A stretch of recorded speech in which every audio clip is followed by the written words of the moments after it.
I think we've got most people back in from the groups, and I hope you've all had as productive an afternoon as you can. And it's ended up being a useful one. I think maybe a few of you have worked out that we probably should have added in a bit more food. But actually, that's one serious point. Before the evening event, for those who are going on to that, please do make sure that you go and have some dinner as well beforehand. There will be a lot of booze and a lot of canapes, but on the other hand, getting something to eat beforehand would be a good one. What we're going to do next is move for a short 3-minute presentation from each of the groups. We're going to start off with technical because governance have done so much talking, they want to have a break. And in terms of this structure is going to be a 3-minute presentation and then a short Q&A. So starting off with technical, wherever you are. All right, so let's see.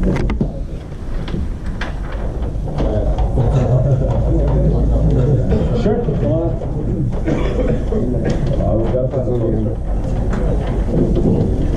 Very prepared. This one, there we go. Okay, so our first and main topic was IBC, that means inter-blockchain communication. And the stage that we're at with EOS right now is that we can run sort of like a light client where we have ESCO smart contracts on both your main EOS mainnet and another side chain, and then people can transfer EOS to this smart contract, which is linked to an oracle that reads the transaction and then sends that transaction to your side chain, where the side chain now uses that transaction for transfers or whatever else thing it needs. Yeah. So basically, it will be we're calling like a wormhole contract pair. So you have a contract on the mainnet and a contract on your sidechain, and this contract receives the transaction ID that you want to prove on the other network and an account recipient, and also the account mapping that maps ownership between the two networks. And the communication for now has to be done using a channel of multiple independent oracles, and we need to figure out like a rewarding model for those oracles that could be paid in the tokens from the sidechains, maybe because there are interest in transferring and proving actions on the sidechain. And yeah, I don't think those are just use cases. Yeah, I mean the biggest use case would probably be resource cost. Just RAM is expensive on mainnet, creating new side chains where RAM is cheaper, and then there's some other cool use cases such as perhaps taking out arbitration, private data with healthcare chain, healthcare side chain, and then I know Michael wants to launch his own EOS stack chain. And then yeah, and also one of the bigger problems is right now we do have these side chains or sister chains popping up, but they're still causing community forks, breaking down the already in a way small community that we have in crypto, and we don't want to splinter that more, and we want to keep our community together. Yeah, that's it. Thank you guys.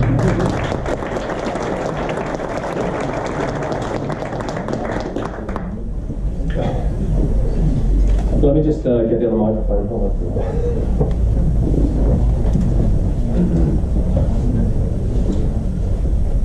Oh yeah, we're doing questions. Is that a question? So, No. yeah, this is what I was going to say.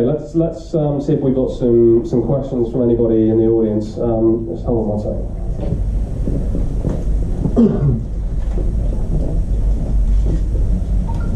Just what you were talking through, Igor, with the wormhole or whatever it's called. Is that interchain communication? Does it inherently trade value between the main chain and the sister chain, or is it optional as to whether that value transfers between the chains? You mean with the tokens between one chain to the other? Yeah. Last time we spoke about this, there was discussion around whether there was like an issue around duplication of value between the two chains. So basically, the contract is responsible for notifying. So if you could issue your token again here, but basically your mainnet EOS token will be locked in your sidechain escrow contract in order to don't damage the supply. And so you still have the same mainnet inflation. So the mainnet governs the EOS token, and the sidechain can do whatever the sidechain wants to do with the notification for any transaction. And also to really remove the value from mainnet, you would have to actually burn the tokens on mainnet, and that would need to be like a system contract, go through referendum, and actually be enacted. And Yeah. Okay. Cool. That's more complicated to implement. So basically, this solution doesn't require approval from the VPs. It's basically the sidechain can implement this, and we. Yeah, this is something that we can implement right now. You're doing a good job of going the other way. Okay, we got any more questions? Yes, should we talk about the smart contract? Okay, yeah, okay, I'm just going to chip in right now, because the next session we had was doing this without the sidechain. So, if I may. So, we're working on a smart contract that actually, the way it works is when you stake EOS on the edge of it, it issues a colored EOS inside. It could be governed by a certain body, for example, Deloitte. And Deloitte can instate any kind of business logic inside of this smart contract. It could be an arbitrator, it could be a multi-sig wallet, it could be anything we want. And the parties that enter into this contract are actually like Deloitte's customers, or whoever else's customers. So you can basically imagine anything inside. You can do a smart ICO that releases the funds in tranches. For example, this is a VC fund, and it's accountable to whoever invested. So we have that in stages. Or Deloitte doing arbitration, or anything else. And once we're done doing the deals here, we unstake. The colored EOS becomes normal EOS, and can be sort of returned to the mainnet. And that actually offloads this entire inter-blockchain communication issue. We don't have to map accounts. We don't have to do all these complicated things anymore. So this could be done on a smart contract. So the issues here are that it can be quite resource intensive. So we don't exactly know how much RAM it's going to use, or how much whatever, like CPU power. But we think that still having the transaction throughput, we could probably throttle it in a way that will handle a lot of businesses in such a way. Including the GDPR compliant chain that EOS Amsterdam is thinking about. We think it could actually be done on a smart contract. It could be a GDPR compliant smart contract where, for example, GDPR sensitive data is hashed and kept outside of the chain. So if somebody wants to be forgotten, the off the chain stuff gets erased, and that's just the torn apart hash that's hanging out in there.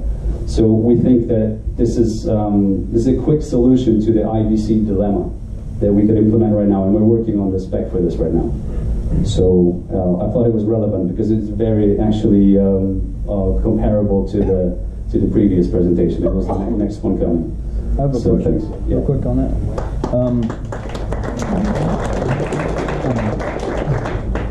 So there's actually a similar concept on a few different other blockchains. It's called drive chains by a guy at a Yale named Paul Stork. Have you ever looked at that? It works the same exact way. No, we're not actually yet. Or did we just talk about this today? Oh, okay. No, I'm asking, did you guys just kind of like... No. We've been working on this for a month, and it's a byproduct of this arbitration crisis we had on EOS. Yeah. Because this could technically be an arbitrator. So when I buy something off of you, I actually stake my EOS first here, and then he releases that as a sort of an escrow contract. But the logic inside could be as complex as you can imagine. Yeah. Exactly. And what we need is a boilerplate for big players like Deloitte that want to do business on EOS, which, funnily enough, is apparently happening. Yeah. Which I found out about after doing this presentation, that Deloitte is heavily into EOS and is trying to crack this. So ping me on Telegram. I'll send you the white paper for it, because it's already. All right. It would be cool to kind of make sure that everything's good to go, because it's been working on for a few years. So. Oh, cool. Yeah, that's reassuring. Yeah. Okay, thanks, guys. So, any more questions? Just fire away. Do you think this color token would be fungible with the mainnet token? Well, I was thinking about pegging it one-to-one with actual EOS. That this is how it should be done. So whatever happens here is actually siloed away from the main net. So whatever problems occur here, also you don't have to pester the BPs, tell them to reverse transactions or move the funds around and cause PR fallout for EOS. And whatever body is governing that, actually you trust these guys. And there's a huge market for people that want to trust big names. And this is how they can do it. They simply convert the token into something that they can govern through multi-sig wallets. And once they're done, they release you from their jurisdiction, and you also have like a normal EOS. And it's just the same amount of EOS that was there in the first place. So they cannot actually print. It's all EOS. Yeah, they can't print it out of thin air. But the difference is that they can govern it through multi-sig. So technically they can move it around. And they can say, okay, like, yeah, the stuff's been delivered from China, but only half of it made it. So only half of the funds are paid to whatever contractor and half of it stays. So the functionalities are limitless, actually, for this kind of approach. And I think what we've been missing, I mean, maybe not, but as Marshall pointed out, because people have been working on this for a while, but the thing is that, that we need to issue an internal token with inside. So we don't deal with the regular EOS. And then you can do this governance. And everything is pretty much sorted out. So. Yeah, but even if it's a different token. Well, it technically is, but the smart contract cannot issue tokens out of thin air. So it always responds at the edge by issuing the same amount of tokens that entered it. So as also when they exit, the same thing happens. It just loses its balance, so to speak, like the bank balance goes down. But there is no way a Deloitte can issue EOS Deloitte out of thin air without having it come from the mainnet. I'm not saying that. I'm saying that maybe this internal token could be fungible with the EOS token, even though it's technically a different token. Well, you could imagine a marketplace for that. Yeah. Yeah. Which is kind of like a BitShares concept, except ported to EOS with a smart contract layer. Because that's what happens on BitShares. You have the rails that BitShares travels as a native token, but there's a gazillion different tokens using the same rails. So technically speaking, it's the BitShares is the EOS, and all the other tokens are like different Deloittes issuing their own business logic. And on BitShares, that logic wasn't possible to instate because there was no smart contract layer. So this is how I think it should be solved. Okay, thanks guys.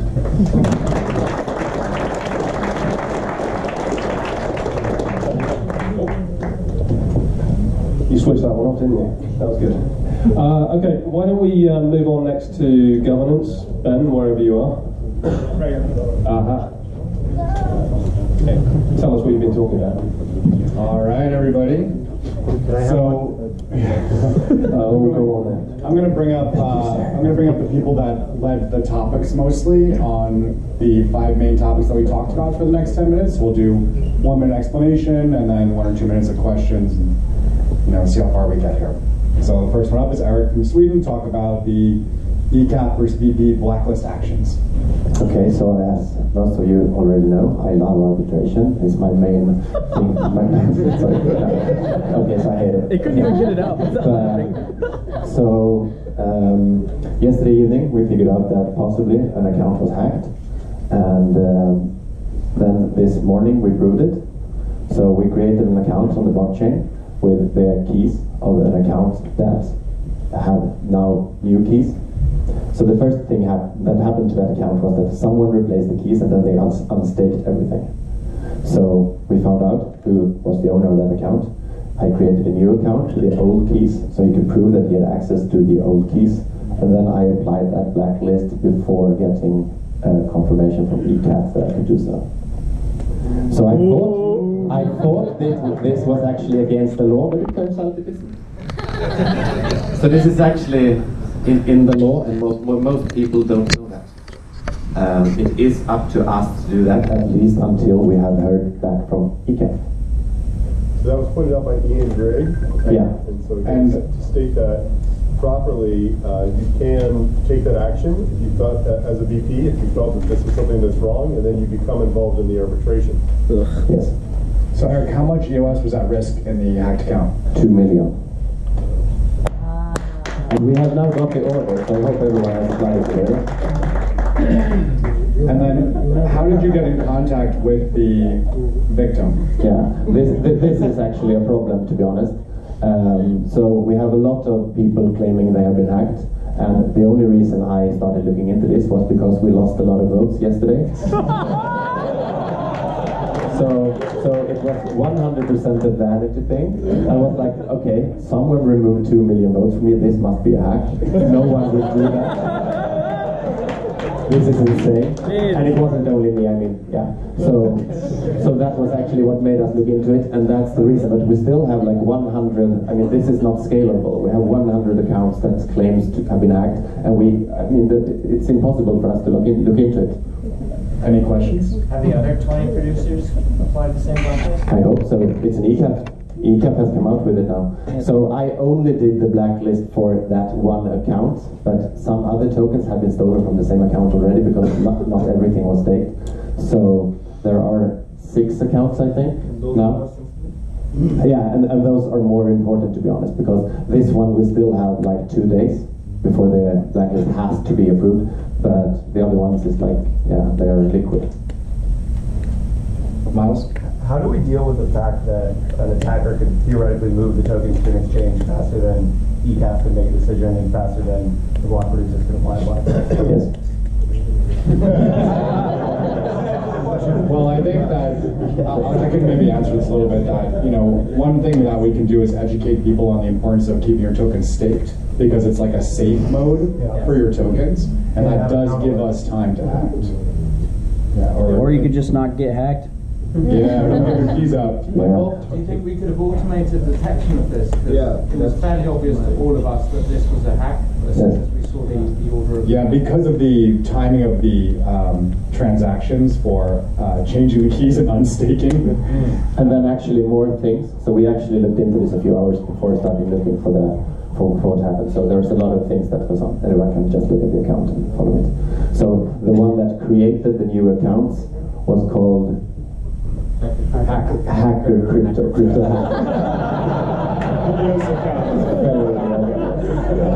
We'll watch that account for sure. But the question was, can we automate it? So the answer is yes. Igor, what was it? Mr. You've had a lot of off-chain mechanism that will signal every strange behavior that happened on chain, and I just showed the signal somewhere. The VPs are totally capable of blacklisting those before it got read. Yes and no, because if they're really fast, I mean, for the liquid tokens, it's like, I agree with you. I don't think this scales. It doesn't. So, I mean, I think we spent 6 or 7 hours on just this one. That was for 2 million EOS, but what happens if it's 10? Right? Exactly. Yeah, but look, we spent 2 hours to find the owner and take them through, but it took like 5 minutes to detect, to be 90% sure that we're hacked. Yes. So basically, a machine learning algorithm can have a high probability of detecting this, and we can signal to a lot of people to be aware of it and do something.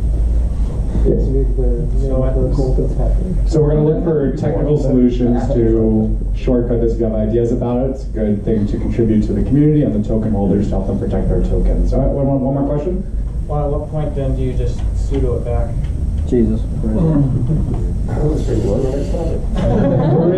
Great question. So thank you, Eric, everyone, and great work on that.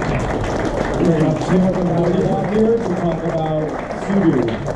All right, so this is all enough. Yeah, not Sudo. Yeah. So this has been a hot topic. Even the word sudo, if anyone's a sysadmin, brings up godlike privileges and the thought that we are acting like gods in the network. It's really a misnomer.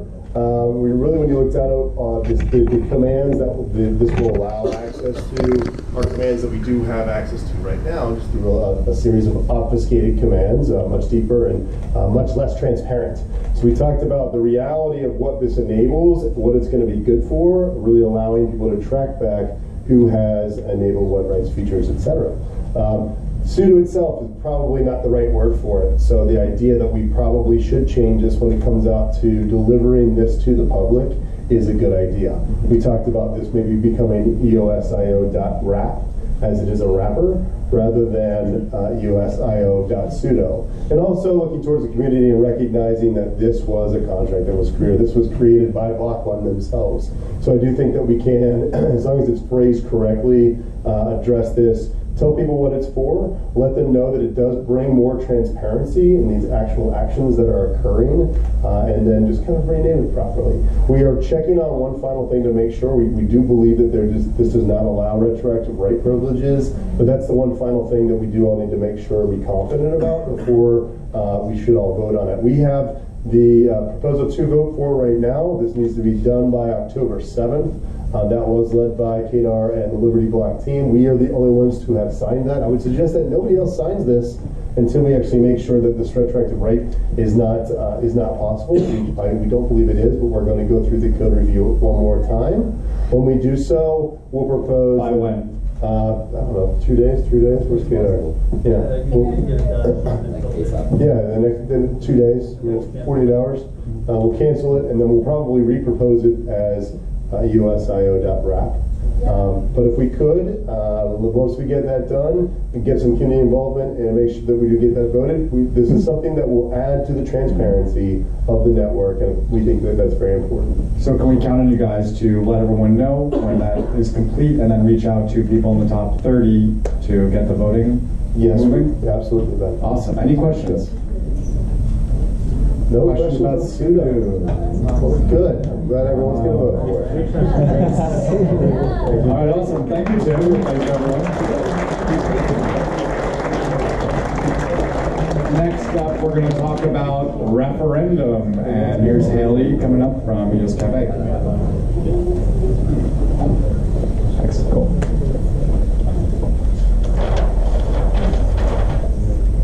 So yeah, we talked about referendum. So for quite a while, since launch, there's been a working group who's been building up the tools to allow for on-chain voting, and that's almost done now. So this is a really relevant conversation.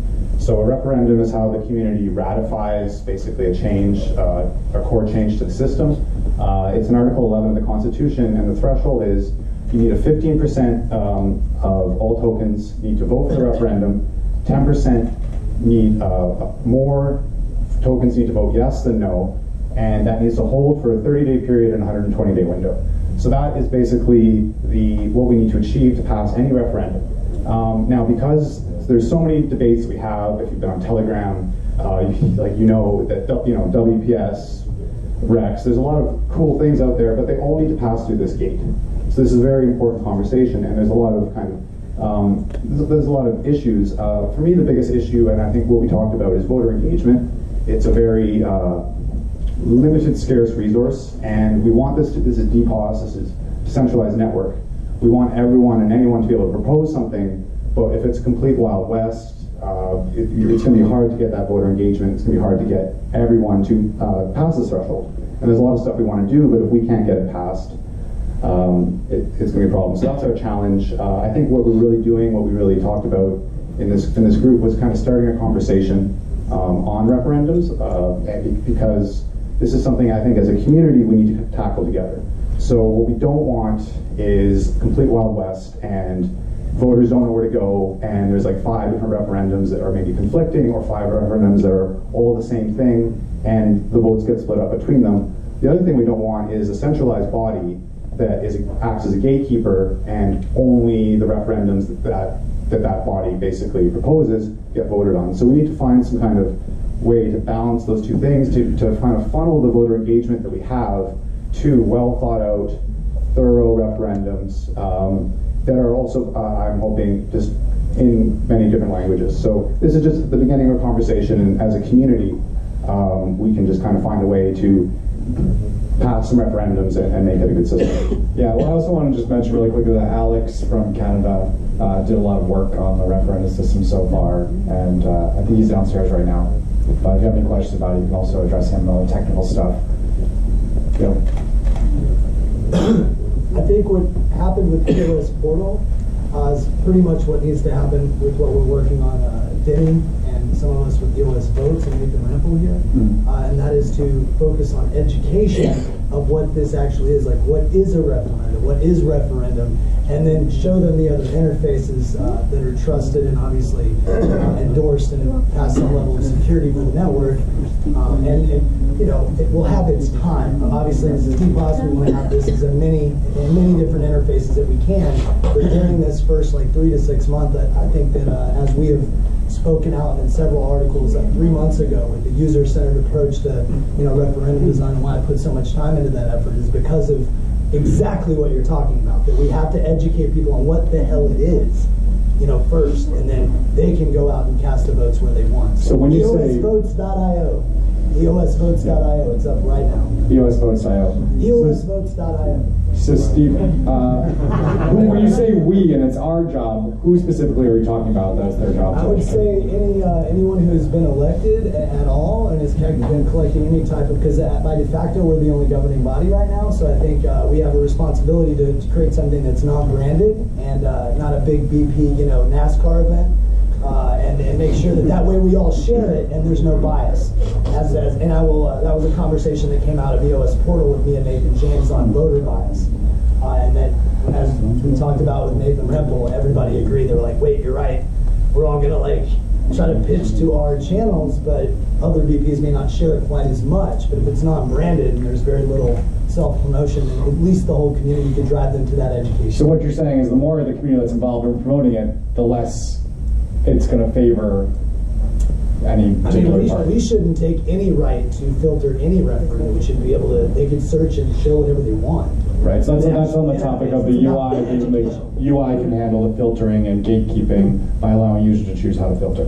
Right, and I just think it should be more or less more about education in this space. What is it, and which are the ones that are important to the community in these different channels? That's up to the token holder to decide. Cool. Any other questions? Yeah.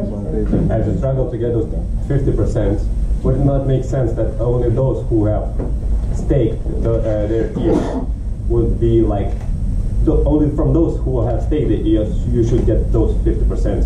Because that would show that they are active members. Interpretation of the Constitution, Article 11. So this 15% threshold with the 10% yes, it actually needs to hold for 30 days. And I believe if someone has worked on the contract, I believe that you need to be staked, and actually your vote needs to be staked for 30 days straight. So yeah, that is a lot of engagement. I think his question is, could it be 15% of what is staked right now instead of 15% of the total? Yes, exactly. That's a constitutional interpretation. So you'd have to check out Section 11, and we'd have to agree as a community one way or the other on how to interpret that. It makes sense, but it should be active members. It just says 50% of tokens. If you go into the Constitution, it says 15% of tokens. It doesn't say active tokens, staked tokens. It says tokens. We can change that using a referendum. Yeah. You're literally the winner. Yes. Another question here. How do you want to deal with the exchanges? Because a lot of money will be We talked about that. Just go to the next topic. They just can vote for whatever they want, basically. Yes. Yes. So the question is about how will exchanges interact and deal with referendum. So we talked to Paolo. He was in the room. He wants he wants his clients to have basically a say in this. So he's going to work on his voting platform, and I think other exchanges would. One exchange. Well, actually, we have a topic coming up for exchange transparency, so we're going to get to what you're asking about. A great question. On exchanges, an exchange couldn't stake all their tokens. Yes. Because users wouldn't be able to withdraw their tokens. They have a liquidity requirement. But how can they stake their tokens? When suddenly people are withdrawing their tokens. I guess they can stake some of their tokens. Yeah, this is stuff we can talk about when we get to exchanges. So I want to hold on this topic a little bit. Any other questions about referendum?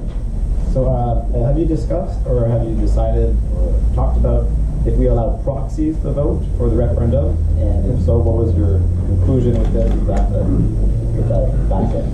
So we did talk about proxies. Proxies can vote for this. I personally think it's a good thing because I think it allows token holders to delegate their due diligence to engage participants. So I think proxy voting for referendums makes a lot of sense.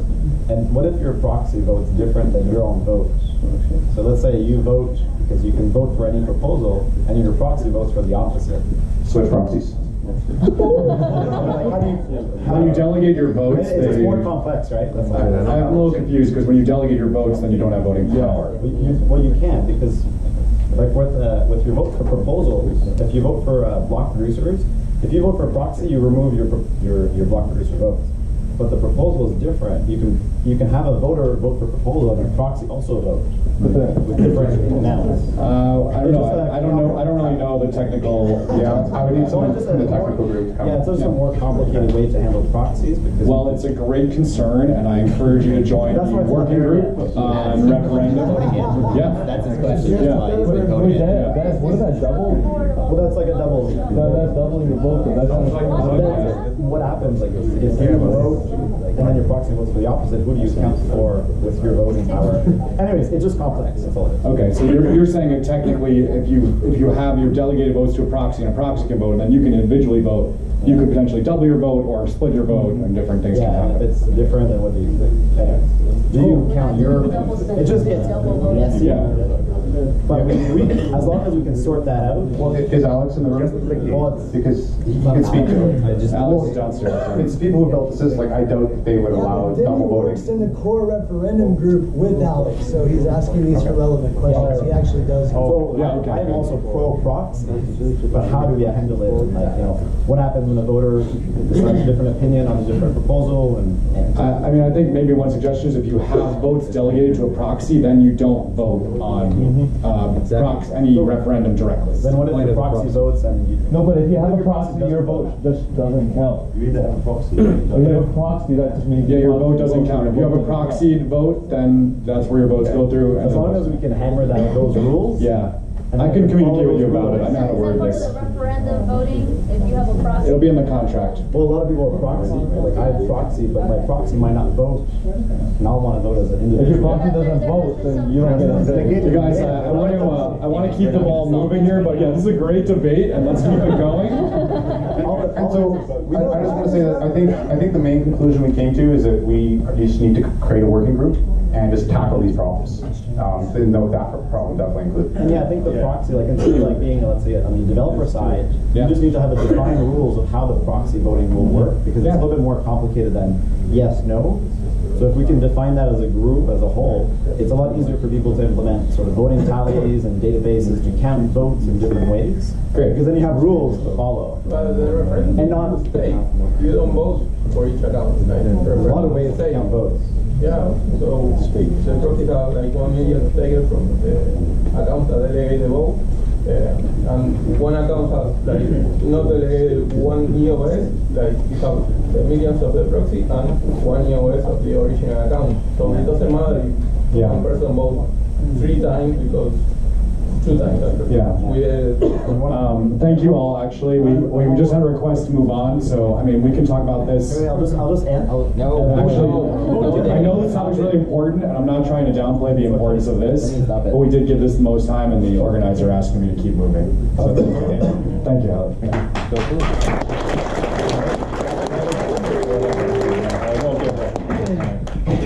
Okay, cool. Topics and governance. Really quick breakdown on constitution compliance. We discussed version 1, version 2, no constitution, do we even have a constitution, how 15 to 20 accounts control the ranking of block producers, and how the constitution is poorly drafted, but it contains obligations, and what are the obligations that block producers have to these rules as part of compliance, and how should they be dealt with through arbitration. So just on this topic, I think that this is something I've worked on a little bit in terms of trying to get block producers to increase their transparency, because part of what I believe is that for EOS to be successful, we need more users. Users come when there's less fear. Less fear comes from more transparency. So that's a good little summary of this. Does anyone have any questions about constitution compliance? On to transparency really quick. Let's ask Adriana to come up from Cypherglass and talk about exchanges and building transparency. Thank you. So I'm Adriana, I'm the community manager from Cypherglass, and I just want to say a couple of things on exchange transparency. As a block producer who recently dealt with what could have been easily interpreted as a transparency issue, we took a different approach to it than being completely upfront, and I want to discourage that. I think that right now there is a lot of fear to speak up and to call out elephants in the room, and I want to encourage block producers and community members to not be afraid, because I think that, just as Ben mentioned, the end users and the votes and more staking of EOS is going to come from that transparency. It's really, really important to the community that block producers and proxies and anybody involved in the space, anybody that touches EOS, is completely transparent. And Cypherglass, really experienced a rock between a hard place. We didn't know whether we should act on, on chain and take this to an arbitration or file something. We didn't know where to start. And instead, we chose communication. We reached out to one of the exchanges. We had an extremely good experience. There was a lot of clarity provided, and through that came a lot of education for the community. So I would encourage everyone in this room to ask questions, to not be afraid to do that, because that's where the transparency is going to come from. That's really all I have to say. Thank you. Thank you, Adriana. Any questions about exchange voting transparency or exchanges? Did you have questions that you want to address still, or you want to keep moving? You guys good? Good. All right. One thing, Kedar? So, how are you gonna force the exchanges to be transparent? I don't think it's about forcing them. I think it's an angle of two redundancies: raising block producer standards, expecting more from your block producers, and not being afraid to ask questions. There's a lot of lingering questions over exchange voter proxies right now, and we need to not be afraid to ask them. We need to ask how they work. We need to ask for detailed explanation. Paolo straight up just Paolo just spent like 20 minutes explaining it to the group in the other room. Paolo spent 20 minutes. Don't get mad because you haven't asked. Yeah, this is not about an exchange witch hunt. This is about working with them to make the system more transparent. We don't need to draw lines in the sand. We need to be working with them consistently and communicating that very high technical language down to the community, because they don't understand the coding or the technical language of this. And that's why you have community members, or managers on block producers, and you have people like Ben who start the conversation around this to eventually get that high level of conversation down to the end user. I mean, at the end of the day, we're all in this because this is a grassroots community. This is a decentralized community. So if we want to keep it that way, we have to keep them informed properly. And that's the effort I have to make. Let's say I'm representative of exchange. Convince me. Convince you? That's a big do you want to help the network? Would you like to see EOS grow? Hold on a second. Yeah. So, have you personally had any experience communicating with the exchanges about this topic? I'm working for the exchange. You're working for an exchange. I'm actually representative. Convince me. Yeah. I think that. Are you working for an exchange? Is that true? Which exchange do you work for? BX. What's that? It's the biggest in Thailand. BX. BX. Okay. Do you hold a lot of EOS? Well, it depends how big you mean. I mean, do you hold EOS? Yes. Okay. And do you want your clients to be happy? Do you want your customers to be happy? Right? So they want the network to be healthy, and this network relies on transparency and communication between all of the block producers and standbys and of course, but that's EOS. That's the way this. So what? So what? We can still do whatever we want with. But as an exchange, as a custodial exchange, this is the questions that need to be asked, because we need to be pointing and making those questions. I think that this is a great topic to discuss more offline. We can actually talk about it in the back room, but let's not take everyone's time to. Thank you very much for your time. Role play right now.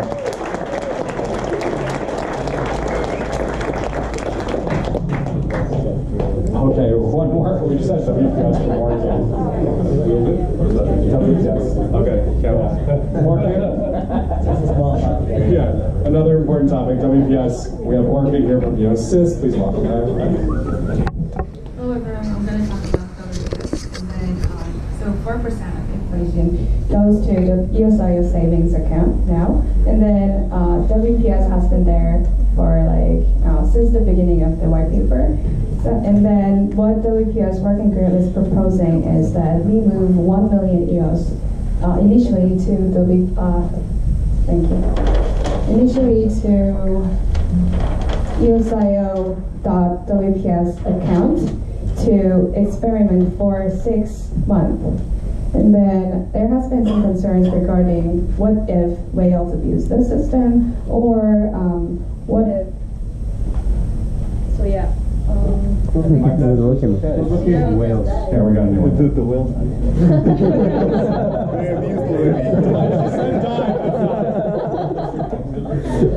So yeah, we talked about those kind of abuse concerns, and then to address the problems, we are proposing the community system, which who is going to act as a curator for the proposals that comes into the WPS portal. And there has been a lot of blog producers and community developers and community members that has been working to design and actually develop the WPS portal. And in order to fund the needed proposals like ECAP or GitHub repository management to have financial independency, we need WPS system running on-chain. So yeah, this is going to be referendum item, and then of course referendum portal has to be up in order to ratify this. But yeah, it's going to be on the referendum with the 4 proposals, which includes ECAP, GitHub management repository, and then development of WPS portal itself, and then emergency committee. So yeah, I think that's it. Cool. Any questions about WPS? Excellent.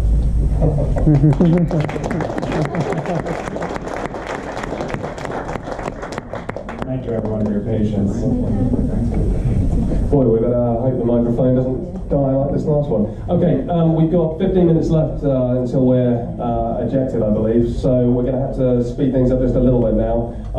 I think next up we'll run through community if we could.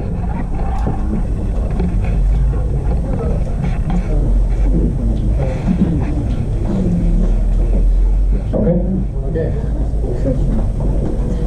Well, we had a really interesting discussion that covered a pretty wide array of topics involving community. This is 2 possible outcomes for EOS community equilibrium. One is that things reach an equilibrated state, if I said that right, and the other one is just everything is total chaos and pandemonium. But no, seriously, actually there are only just a few people in the community group, and so I know a lot of the community considerations are a bit downstream from some of the other concerns we're having around governance and all the topics we've been discussing here today. But next time we get together, let's put a little bit more energy into the community group, because I think there are a lot of really meaningful discussions that can be had in that domain. Maybe next year we won't be so, or next month we won't be so concerned about some of these really crucial issues we'll have solved. But after a lot of really great discussion, we decided as a community group to yield the balance of our time to Han, who had a very compelling proposal that he wanted to bring forward, and so I give you Han. Thank you. Oh yeah. Yeah. I forgot to bring this easel pen. We actually took better notes than this, but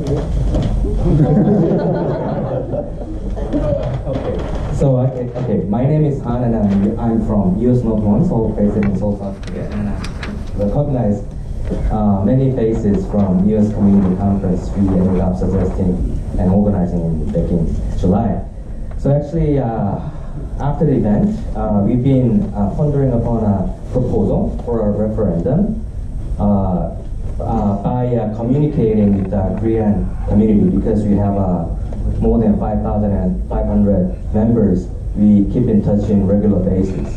So we've been asking questions like, what do you think about WPS, EOS, and all the WPS core group is talking about WPS, and then there's lots of people's opinion. For example, we ask people, hey, there's a discussion that 4% for WPS is too big, so let Telegram communities saying that maybe we can begin small and grow big, and then for the rest of the tokens we can just burn it. So what do you think? We throw these kind of questions in Korea. And then we ended up listening to the community in the Korea. We ended up having some proposal. So before I address that, I think I can some challenges we face as a EOS community as a whole.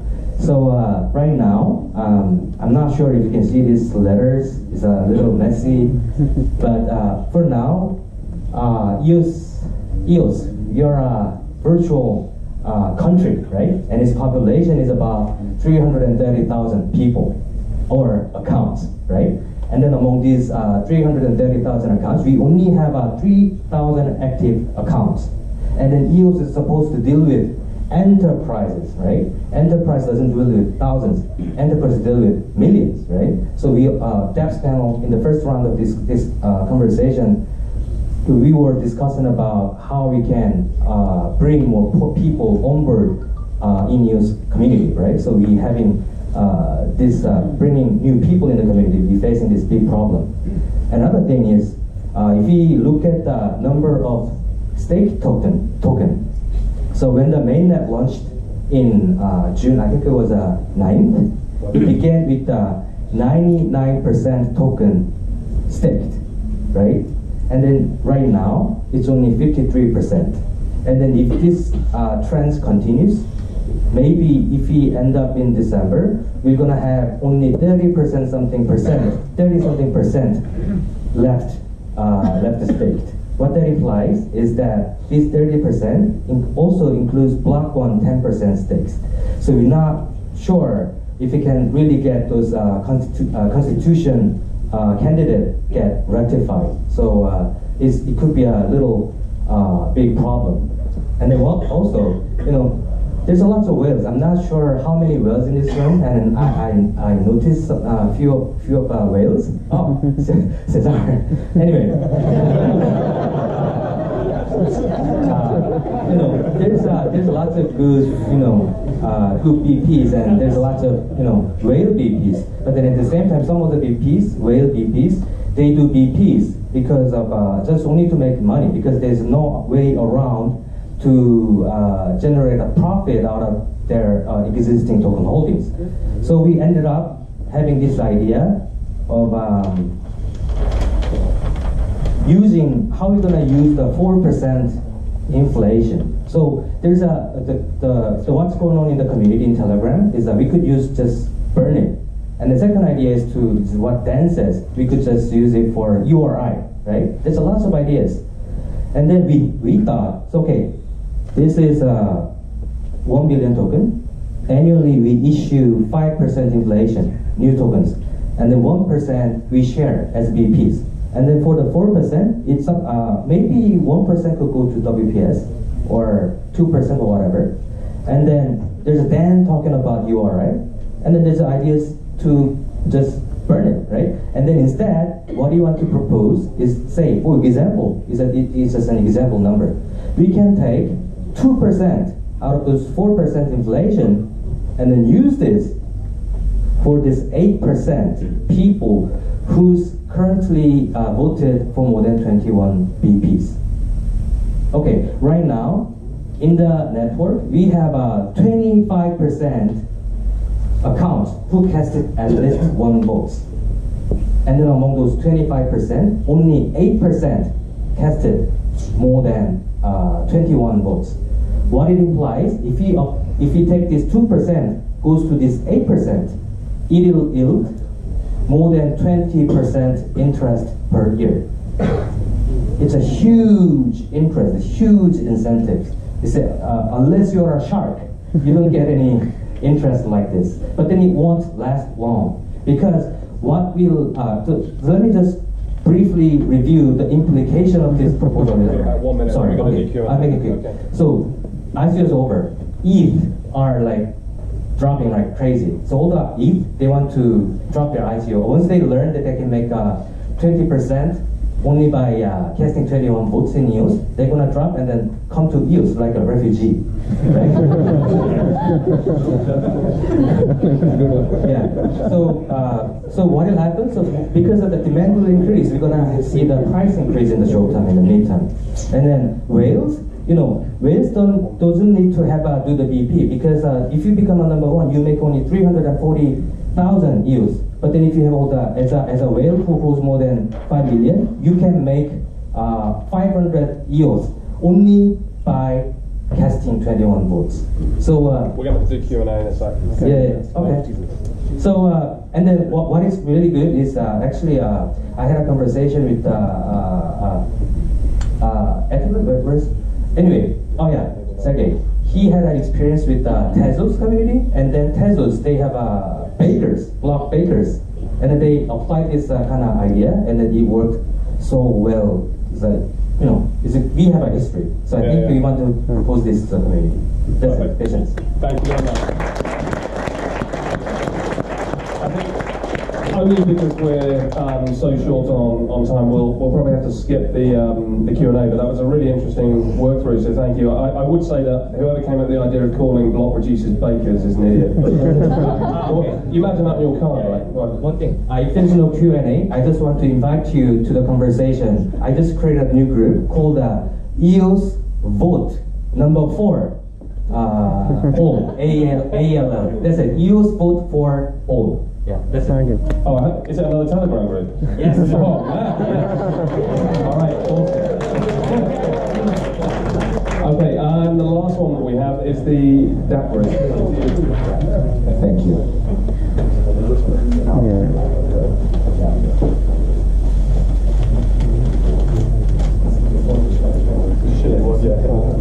How long we got? There's only one. About 10 minutes.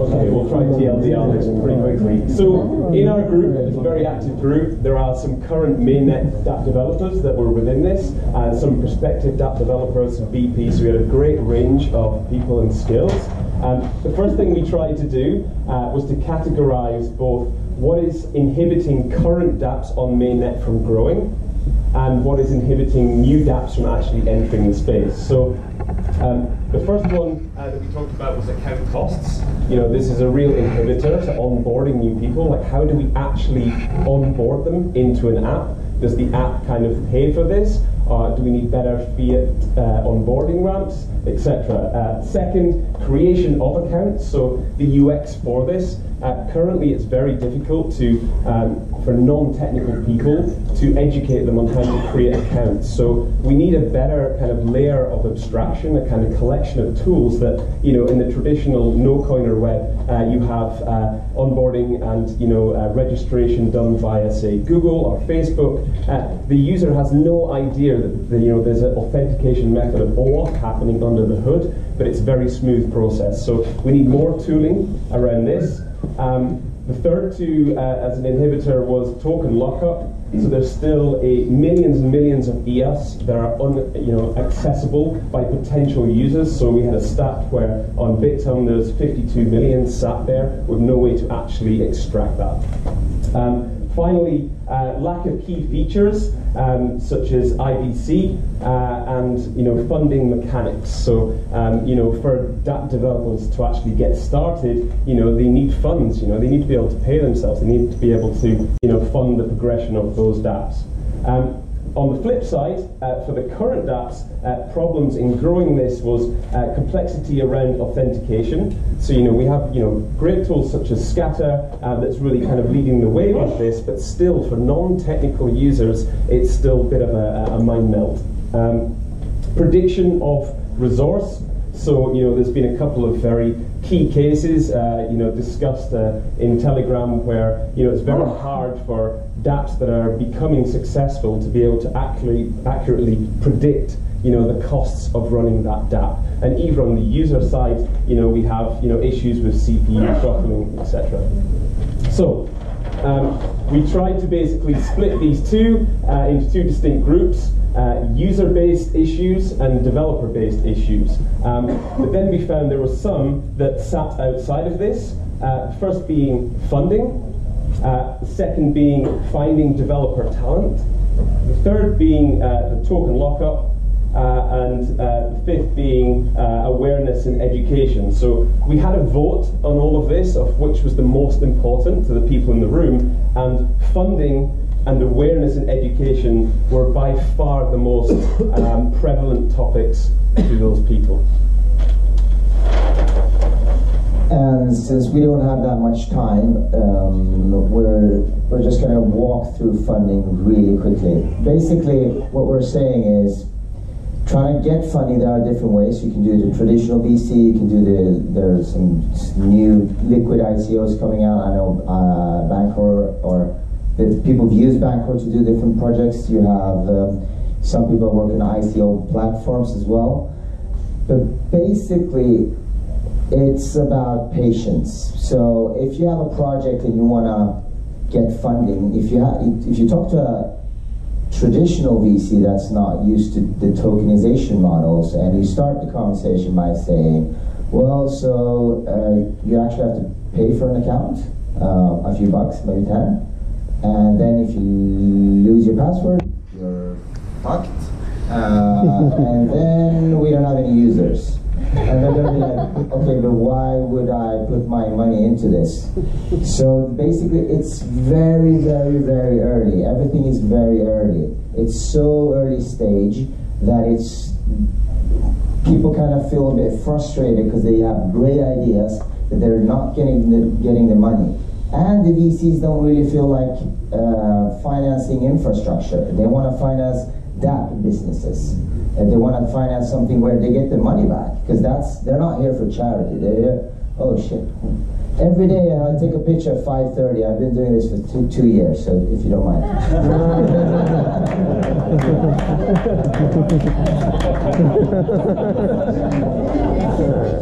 Sorry.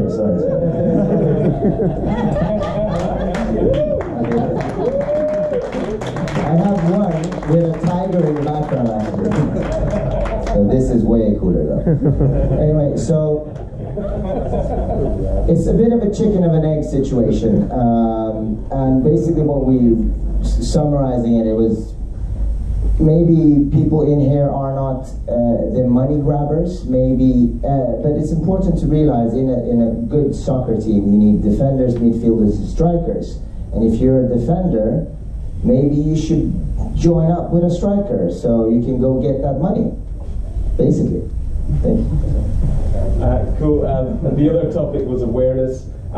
So, we thought it was a problem that there is a lack of a recognized authority. So somewhere where people can, if they're new to EOS, where can they go to just either onboard or to, learn?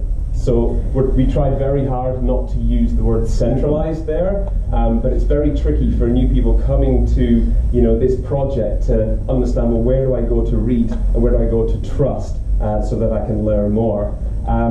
We need better collaboration tooling. So just within our chat, some of the tools and apps that we thought didn't exist actually did exist, and they were even open sourced on GitHub already. So clearly there is a communication problem there, not just east and west, but there's the human factors there, such as language barriers, and also the constant pain of 3,000 unread telegrams every morning. So we need a way to work around this in something that we've all sort of agreed this is a great repository of trust, and this is where we go to get more information. Finally, we thought maybe there's a way to do DApp discovery with, we all have a BP JSON, could we have a DApp JSON which could be programmatically read and fed into the various wallets and tools that exist. Brilliant, thank you. Any questions? No more questions.